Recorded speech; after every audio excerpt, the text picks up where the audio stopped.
this is sort of like naming a post office, right? This is like, it's in theory that you can say it, it's hopeful, but Congress doesn't invoke the 25th Amendment. No, it is expressing the sentiment of the House of Representatives, encouraging Kamala Harris to invoke the 25th Amendment. I mean, look, this is common sense. Common sense says if you cannot run for re-elect, then you cannot serve. If the reason that he is dropping out of this race is his mental acuity has been on decline, his cognitive abilities are on decline, then who's going to be running the country? That is a fair question. No, that was over the next question, 6 months. It's the question Donald Trump asked 182 days until January 20th. Donald Trump put on Truth Social, who's running the president? We haven't seen Joe Biden publicly, I think, in almost a week since he flew back from Las Vegas. He has COVID. COVID in older people with cognitive issues can tend to have even much more severe effects. That's from NIH. But just in terms of the way the Constitution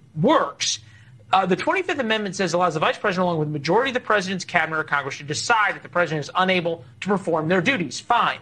This section may be used if the president is considered unable to do the job, does not want to step down.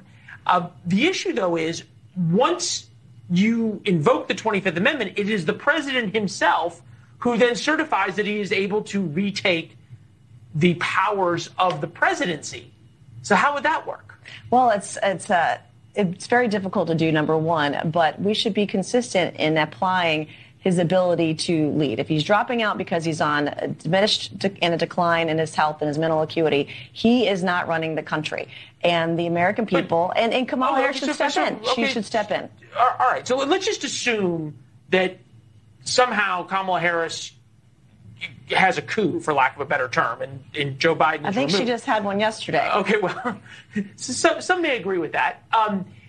Do Republicans really want to run against the incumbent first female president? It doesn't matter who the Democrats put on the top of the ticket. Really? It doesn't. It does not matter. It does not matter. You guys were licking your chops about running against Joe Biden. Everybody was all excited last week. And I get that sentiment. I get it. But in my opinion, because they have covered this up for so long, and now reading stories, and I've talked with some of my Democrat colleagues over the weekend, we're hearing stories about the last time people have interacted with him, how he didn't know who they were, didn't know necessarily who he was either, and we can argue about that too.